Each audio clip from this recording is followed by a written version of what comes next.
ஆண்டவராகிய இயேசு கிறிஸ்து நாமத்தில் உங்களை வாழ்த்துகிறேன். யாத்திராகமம் 14:26 சொல்லப்பட்டிருக்கிறது, கர்த்தர் மோசையை நோக்கி, அதாவது பழைய ஏற்பாடு காலத்துல மோசே தான் நமக்கு ரட்சகராக இருந்தார். அந்த மோசையின் மூலமா அநேக அற்புத அடையாளங்களை ஆண்டவர் செய்ய வைத்தார். நான் உனக்கு துணை நிற்கிறேன், நீ போ, இந்த எகிப்தின் அடிமைத்தனத்தில் இருக்கிற ஜனங்களை விடுவிப்பு, அவர்களை கொண்டு வா, அந்த ஜனங்கள் என்னை ஆராதிக்க வேண்டும், அவர்கள் என் ஜனங்கள், அவர்கள் கூக்குரலை நான் கேட்கிறேன். உலகத்தில் அப்படித்தான் ஜனங்கள் இருக்கிறார்கள். அநேக வேதனைகள், பிரச்சனைகள், போராட்டங்கள், இவை எல்லாவற்றையும் அவர்கள் விடுதலை பெற வேண்டும் என்று ஆண்டவர் விரும்புகிறார். அதனாலதான் கர்த்தர் மோசையை நோக்கி, ஜலம் எகிப்தின் மேலும், அதாவது உலகத்தின் அதிபதி மேலும், அவர்கள் ரதங்கள் மேலும், அவர்களுடைய குதிரை வீரர்கள் மேலும் திரும்பும்படி உன் கையை சமுத்திரத்தின் மேல் நீட்டு என்று அவர் சொன்னார். அப்படியே அந்த கடல் மூடி அவர்களை இன்று கண்ட எகிப்தினை இனிமேல் காண மாட்டாய் என்ற அந்த வேத வார்த்தையின்படியே ஆண்டவர் அப்படியே செய்தார். அவர்கள் அந்த இஸ்ரவேல் ஜனங்களுக்கு விரோதமாக எழும்பவர்களை அவர் அதமாக்கி போடுகிறார் என்று பார்ப்போம். இன்று கூட ஆண்டவர் இயேசு கிறிஸ்து நம்மளை நேசிக்கிறபடினால் அவர் நமக்காக பலியானார் என்று அவரை ஏற்றுக்கொள்ளும் போது நமக்கு விரோதமாக வருகிறவர்கள் ஒரு வழியாய் வந்தா கூட 7 வழியாய் ஓடி போவார்கள் என்று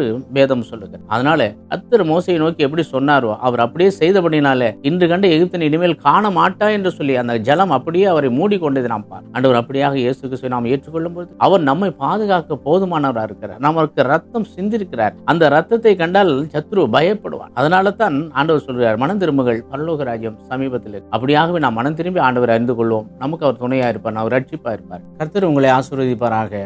ஆமென்.